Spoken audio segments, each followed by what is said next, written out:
eu estou chegando a essa tribuna pela primeira vez. Uma tribuna consagrada ao longo do tempo por grandes pronunciamentos de tantos senadores eméritos que atuaram ou continuam atuando nesta casa proeminente entre todos os parlamentos brasileiros. O que me faz muito consciente da responsabilidade, tanto quanto da honra e do compromisso com os brasileiros e particularmente com os gaúchos, em especial com os 2.145.000 eleitores que me confiaram o voto e me mandaram para cá. Pedindo coerência com o que sempre defendi na televisão e no rádio, de onde venho profissionalmente. E venho para trabalhar por mudanças, como acredito seja também o propósito dos meus pares. Ações que tenham por centro uma nova cultura de gestão política, do respeito ao dinheiro público e da atenção aos clamores populares por transparência, ética na política, e que tem custado tanto sair dos discursos. Estou chegando, senhores senadores, num momento tempestuoso da vida política e econômica do Brasil. E chego aqui para substituir um dos mais eminentes parlamentares dos tantos que passaram por esta casa, o respeitado senador Pedro Simão, referência de correção, espírito público, ética e amor à pátria, tendo participado dos principais acontecimentos do país nos últimos 50 a 60 anos.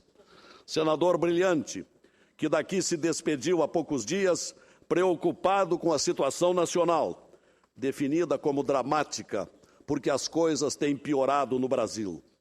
O senador Simão saiu daqui propondo que se provoque a mobilização das ruas, principalmente pelos jovens, no que esteve mais uma vez inspirado e com um discurso a ser seguido. Foi o senador Simão que há 30 e poucos anos me convidou para ingressar na política, o que só agora faço, com muita disposição e propósitos, bafejado pelo curioso destino de vir ocupar justamente aquela cadeira tão dignificada. Quero concordar com o mestre Simão que devemos conclamar os jovens à mobilização das ruas, como aconteceu em junho de 2013, naquela memorável onda de protestos que varreu as ruas das grandes cidades contra a ineficácia do Estado, dos serviços públicos e a insatisfação com a representatividade dos políticos. E não se descarta a hipótese da volta das populações às ruas, se não tratarmos das mudanças tão insistentemente exigidas. Nesse sentido, senhores senadores, este parlamento tem um compromisso transcendental ao encontro das aspirações do povo. O Senado não pode fugir a esta sua missão histórica. É preciso dar uma resposta àqueles que representamos, antes que se agrave uma crise institucional que se insinua por conta de uma conjuntura sombria. Um colapso de confiança, agora se materializando nas pesquisas de opinião contra o governo federal, com impressionante taxa de pessimismo levantada pelo Datafolha, mostrando que em 3 meses o bom e ótimo da presidente de novembro para cá caiu de 41% para 23%. E o ruim e péssimo cresceu de 17% para 44%. O governo, inerte, sofre profunda deterioração, o que recomenda a imediata e eficaz revisão deste segundo mandato, até agora marcado por erros e muita autossuficiência. A população está indignada, senhores senadores. Está perplexa com o que vem acontecendo.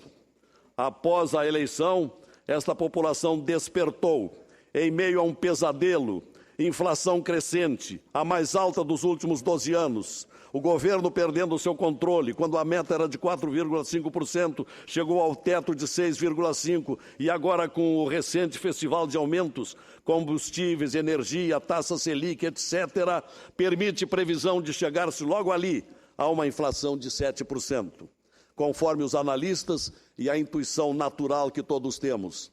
E não é só a aceleração e o descontrole da inflação. Estamos diante do desmoronamento da economia, com um PIB melancólico, quase zero, na faixa do 1%, o desestímulo à produção industrial, o desemprego daí decorrente, a ameaça de um desabastecimento de energia, fator que inibe novos empreendimentos e a atração de novas fábricas. Se junta a este caos a escassez de água na região mais populosa e produtiva do país, com repercussão na economia. De pouco adianta ouvirmos, vez por outra, que o Brasil, apesar de tudo, é a 7ª economia do mundo, porque logo se antepõe à realidade vivida por nossa gente, quando no ranking da qualidade de vida do nosso povo, o propalado IDH, pesquisado anualmente por um órgão da ONU em 156 países, mostra que há anos vimos amargando um humilde e humilhante 70º lugar, escancarando o abismo que bem caracteriza o Brasil de hoje como um país de brutal desigualdade social e econômica. É isso que o Brasil é rico em recursos, mas com uma população empobrecida, com sua maioria de trabalhadores recebendo baixos salários. E nesta crise da economia estagnada, políticas erradas, inflação crescente, insuficiência de energia, restrições a benefícios trabalhistas, elevação de impostos, volta da CID, cortes parciais de financiamentos para a educação, do injusto veto ao reajuste da tabela do imposto de renda, chegou-se agora à exacerbação com o mais explosivo e estarrecedor escândalo da história nacional. Ápice da velha e frequente praga brasileira, a corrupção com o dinheiro público. E aí, o olho do furacão envolvendo gente do governo na Operação Lava Jato, flagrando absurdos desvios de cifras estratosféricas na casa dos bilhões, dinheiro que poderia estar resolvendo grandes problemas nacionais. Algo inimaginável por qualquer cidadão comum, ainda mais por aqueles que trabalham por salário mínimo. Hediondo crime contra o Brasil, estamos testemunhando, usando a maior empresa brasileira, aquela que mais emprega, mais investe ou investia, das altas tecnologias para a exploração do petróleo, que um dia fez com que o senhor Lula da Silva proclamasse que o Brasil tinha chegado à autossuficiência em petróleo. Só que ele não sabia, como nunca sabe, que já naquela ocasião se processava nos bastidores da empresa um grande assalto, sob as vistas de omissos ou cúmplices gerentes, que a instrução judicial haverá de apurar. Resultado, senhores e senhoras senadoras, resultado de tamanha inoperância fiscalizadora por parte de tanta gente, tantos órgãos, mantém-se uma pergunta que não quer calar o tempo todo. Como ninguém viu nada durante tantos anos sobre o que se passava na administração da Petrobras, com desvios volumosos, robustos e com a dívida da estatal crescendo sempre, numa época em que o petróleo sempre deu lucro no mundo inteiro.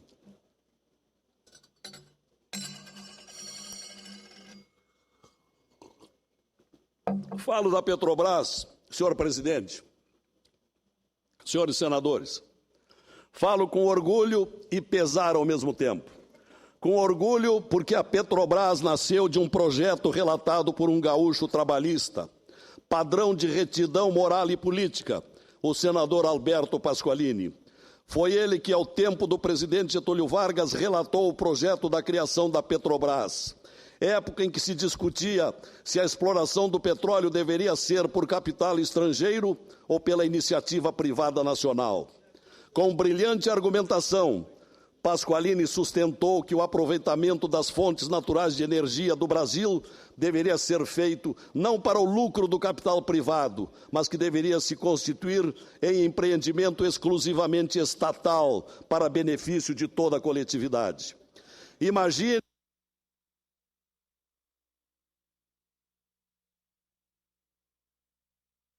com ela em detrimento do povo. Por singular coincidência, 62 anos depois, esse outro trabalhista gaúcho chega ao Senado, mas encontrando a valorosa Petrobras, maior empresa nacional e uma das maiores do mundo, tão aviltada, ultrajada por incontáveis tentáculos de corrupção, tanta gente e partidos aproveitando de uma riqueza decisiva para a redenção, ao menos parcial, da combalida economia nacional. Que estarrecedora falta de fiscalização por 10 anos consecutivos obedecia à gestão desta empresa tão importante. Ao que tudo indica, pelas apurações do diligente trabalho da Polícia Federal, do Ministério Público Federal e do laborioso e exemplar esforço do eminente magistrado paranaense Sérgio Moro, consequência das delações premiadas, vê-se hoje que figuras políticas ou gerenciais envolvidas concorriam para o aparelhamento partidário da estatal, com objetivos políticos de perpetuação no poder, bem como de enriquecer o bolso de corruptos e corruptores, dos empreiteiros presos, empresários e alguns beneficiados políticos, ainda por serem revelados a público. E dentro de um contexto de uma bela estratégia inteligente do juiz da causa, para não comprometer futuras nulidades processuais. No caso, senhores senadores, se de fato queremos abrir uma nova era no Brasil, o Senado deverá estar unido na busca de soluções e respostas à sociedade, removendo os constantes parasitas do dinheiro público, cortando na própria carne se necessário, enfrentando velhas mazelas e práticas viciadas. Para tanto, impõe-se a instauração de uma nova CPI, que vá às últimas consequências, inibindo os abafamentos que marcaram a recente CPI mista sobre o tema aqui no Congresso, que fez de tudo para não aprofundar o trabalho, protegendo os suspeitos, chapa branca, com um final melancólico. Precisamos agora de uma nova CPI, séria e comprometida com as aspirações da população. Será um ponto de partida para pavimentarmos a tão urgente reforma política, assentada sobre a honestidade e princípios democráticos.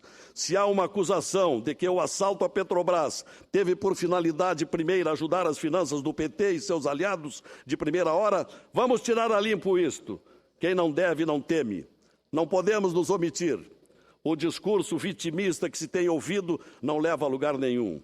Sobre as suspeitas, que não sou eu quem diz, são as investigações que ainda na semana passada revelaram uma cifra de 200 milhões de dólares, mais de R$500 bilhões de propinas camufladas, de doações legais, tendo como operador o tesoureiro João Vacari Neto, com função semelhante à que teve Delúbio Soares no escândalo do Mensalão.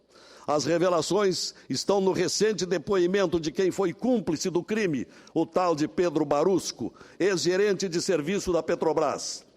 Seriam contratos entre os anos de 2003 e 2013. Imaginem, 10 anos e os governantes nada viam e nada sabiam do que estava acontecendo, a não ser a cândida explicação de que a verba tida como legal se destinava ao processo eleitoral cada vez mais caro. Também por isso, senhor presidente, esse haverá de ser um tema prioritário, necessário e urgente da reforma política, propondo-se o fim das doações de campanha por empresas, notória fonte de comprometimentos, dependência e corrupção. O Brasil precisa da reforma política, que venha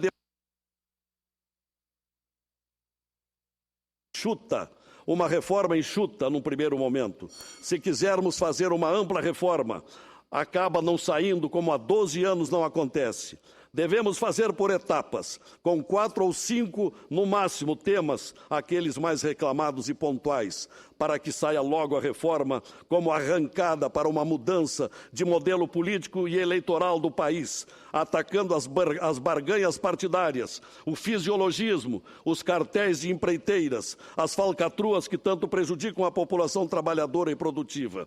Vivemos um presidencialismo de coalizão fisiológica no país, realidade escancarada que tem concorrido para tirar a autonomia do Congresso, tornando-se um Congresso submisso do Executivo. Precisamos de um Senado, senhor presidente, um Senado altivo, autônomo, forte, legitimado pelo povo que nos mandou para cá.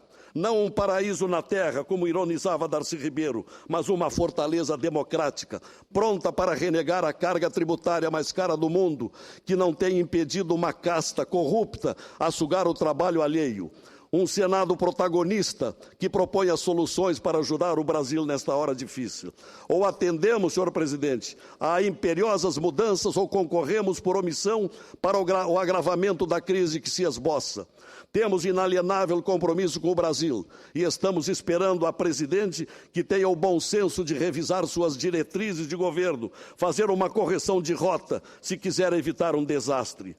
Nós estamos começando uma nova legislatura, que não pode ficar surda diante dos clamores estrepitosos das ruas, que exigem nossa representatividade eficaz, um Brasil passado a limpo, depurado das frequentes corrupções e impunidades, um Brasil de transparência, honestidade com o dinheiro público, melhoria dos serviços, na contraprestação aos pesados impostos que se paga, mal distribuídos ou mal aplicados. Tema para outra reforma a ser encarado com prioridade e urgência, a do Pacto Federativo, senhor presidente, que no Brasil não passa de uma abstração.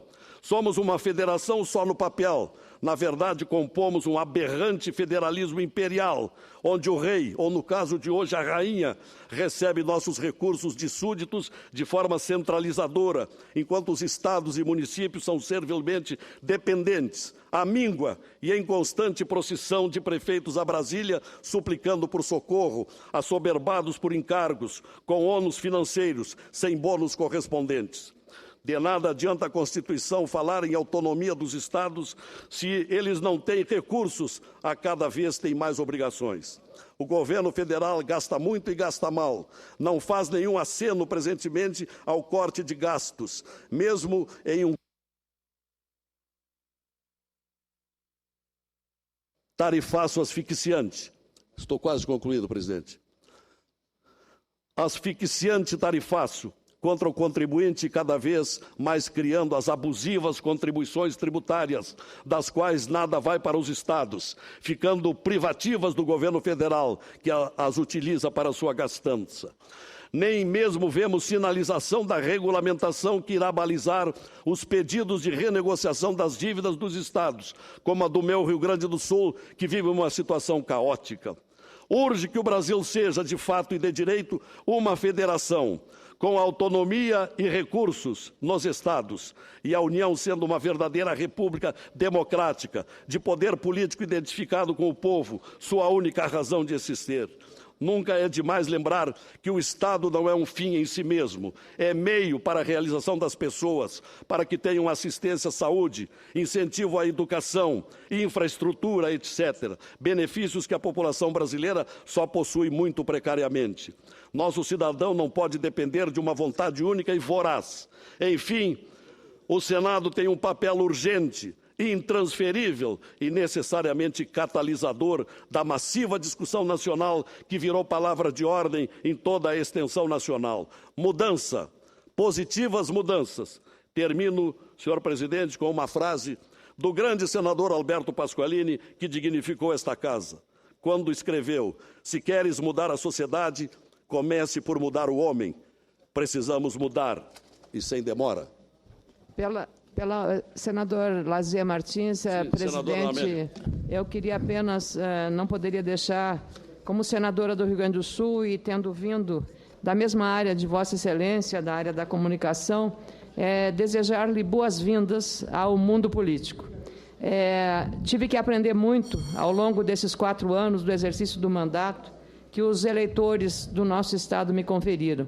E aprendi e aprendo a cada dia, porque aqui tem ex-presidente da República, tem ex-governadores, ex-ministros, aqui tem uma massa crítica e inteligente que a gente pode beber nessas fontes de sabedoria. Esse Senado foi renovado, e Vossa Excelência chega nesse processo de renovação, ocupando o lugar de um grande senador, senador Pedro Simão. E agora, com o senador Paulo Paim, do PT, comigo, do PP, e Vossa Excelência do PDT, vamos continuar defendendo esses valores da ética, da responsabilidade e do compromisso que nós temos com o nosso Estado, porque um senador defende o seu Estado. Por isso, aqui a representação é igual. São 3 senadores por cada Estado brasileiro. E é exatamente essa igualdade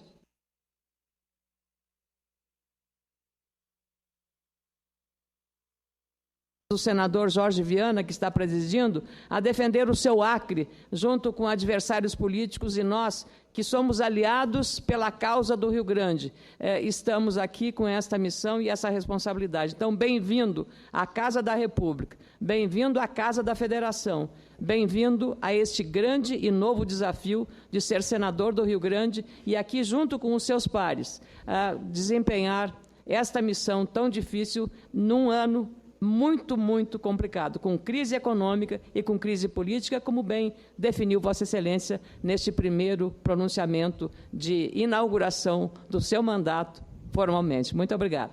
Presidente. Muito obrigado, senadora Ana Amélia. Suas palavras são estimulantes e tranquilizadoras, porque nos faz crer numa sintonia muito grande a partir de agora neste Senado, que haverá de providenciar nessas mudanças tão exigidas pela população. Ilustre senador Cristóvão Buarque. Senador Lazier, o senhor e muitos aqui sabem da minha relação fraterna, especial com Pedro Simão. E, como eu mesmo lhe disse, eu achava que ia ser difícil chegar aqui um senador do Rio Grande do Sul que pudesse substituir Pedro Simão à altura. Eu quero lhe dizer que o Rio Grande do Sul é mais rico em quadros do que eu imaginava. E que o senhor chega aqui, e desde o primeiro momento, nas reuniões, nas conversas, eu já percebi o grande quadro que o Rio Grande do Sul mandou para o Senado Federal. Seu discurso amplia ainda mais essa minha sensação. O senhor deu um retrato do Brasil inteiro, sem deixar de ser gaúcho, inclusive nas citações a grandes nomes. O senhor fez um retrato da República inteira, da crise que nós vivemos, e passou também as suas esperanças, as suas propostas, as suas vontades de que nós possamos arrumar essa casa desarrumada que está aí. Eu fico muito feliz de ser do seu partido, de estarmos juntos e de poder dizer que Pedro Simão tem um substituto à altura. Muito obrigado por esse elogio tão grande. E eu tenho certeza, senador Cristóvão, de que nós haveremos de fazer um trabalho profícuo e, sobretudo, inovador nesta casa. É com essa esperança, com essa disposição que venho para cá. E o senhor será um grande orientador por sua vasta experiência e cultura. Senador Ataídes.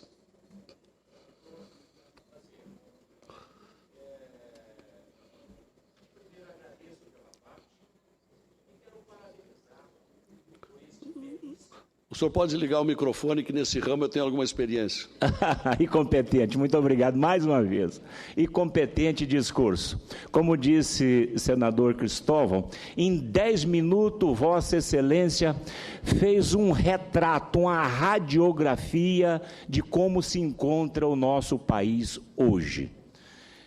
De formas que a presença, a chegada de Vossa Excelência nessa casa, eu não tenho dúvida que será realmente de grande valia para o povo brasileiro. Vossa Excelência, nesse retrato como um todo, falou da Petrobras e falou da crise hoje no nosso país. E eu quero colocar aqui, enquanto nós não diminuirmos ou acabar com essa corrupção, não equilibrar as nossas contas públicas e alavancar a economia do nosso país, nós vamos continuar derrapando da forma que está, ou até mesmo pior. Vossa Excelência também falou sobre a Petrobras, que hoje passou a ser a vergonha do povo brasileiro. E agora a presidente Dilma dá mais um tiro no pé, escolhendo este moço, por nome de Aldemir Bendini, ex-presidente do Banco do Brasil, que foi encontrado há poucos dias com R$200 mil em sua residência, sendo um grande executivo de um dos maiores bancos estatal do mundo. Ele não tinha capacidade, a competência para administrar os seus R$200 mil. Isso me deixa muito preocupado, e dentro do quadro da Petrobras, que eu tenho certeza que tem executivos extremamente competentes, lá a presidente Dilma não conseguiu encontrar alguém para assumir a direção daquela grande empresa Petrobras. Então, quero mais uma vez parabenizá-lo por esse extraordinário discurso e dizer que é uma satisfação muito grande, senador Lazier, estar aqui ao seu lado esses 4 anos aí pela frente. Muito obrigado.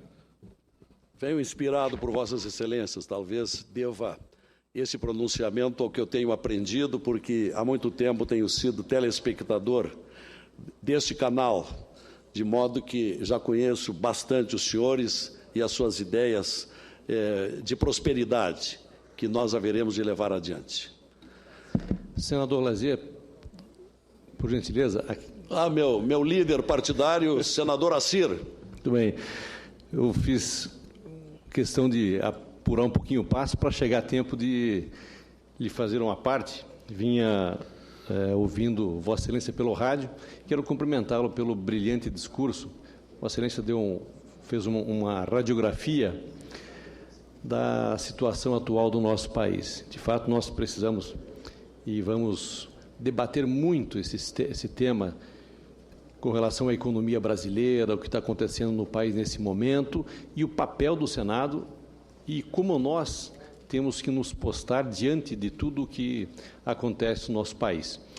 Lhe dou as boas-vindas, lhe cumprimento pelo excelente pronunciamento, e vamos, sim, fazer com que o Senado tenha, com o seu papel, o debate, o fazer acontecer, para que a gente possa ajudar os brasileiros do Rio Grande do Sul, os brasileiros da nossa Rondônia.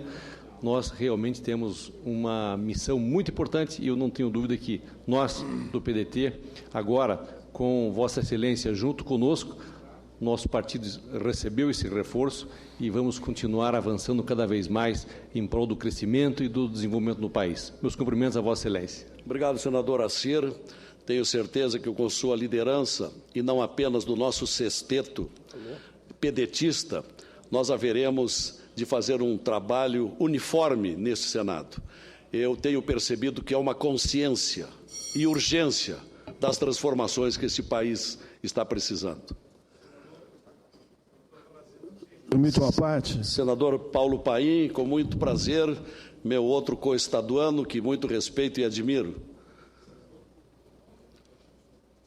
Senador, eu não assisti ao seu pronunciamento porque estávamos numa reunião da bancada, mas fiz de tudo para chegar em tempo aqui, para lhe dar os meus cumprimentos.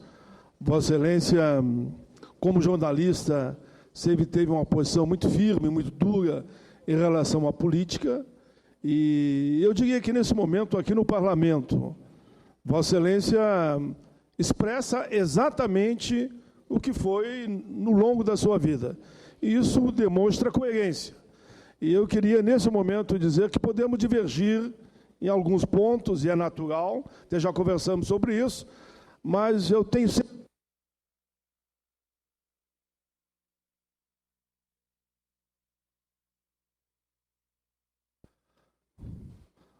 certeza absoluta que todos os temas que forem de interesse do Rio Grande do Sul, o estado que nós três aqui, Vossa Excelência, eu e a senadora Amélia representamos, nós estaremos caminhando junto. Assim foi com o senador Zambiase, assim foi com o senador Simon, e tenho essa clareza de dar esse depoimento, que os gaúchos e gaúchas que estão nos ouvindo nesse momento podem ter total confiança nos 3 senadores, que estaremos sempre aqui, na trincheira de defender os interesses do nosso Estado. E, naturalmente, cada um, na sua concepção ideológica, enfim, e de princípios, há de defender o que há no seu entendimento, de melhor no interesse de todo o povo brasileiro. Tinha que fazer esse depoimento rápido, sei que seu tempo está terminando, mas demonstrando que temos tudo para caminhar junto aqui para construir o bem comum. Eu sou daqueles que digo sempre, nós temos a obrigação de fazer o bem sem olhar a quem.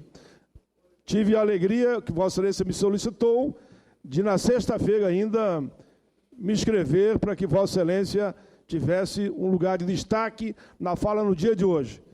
E aí me perguntaram, porque eu falo todo dia, não vai falar, pai? Não, hoje eu cedi o meu espaço para o senador Lazier Martins. Seja bem-vindo à casa. Isso bem demonstra, senador Paim, a harmonia com que trabalhamos. De fato, na sexta-feira, por ter compromisso no Rio Grande do Sul, pedi a sua gentileza do senhor me inscrever e o senhor chegou a sacrificar o seu tempo. É com esta união, mesmo que tenhamos divergências, haveremos de reconhecer que, no essencial, há um valor mais alto que precisa da nossa união, do nosso entendimento, que é a recuperação do Brasil.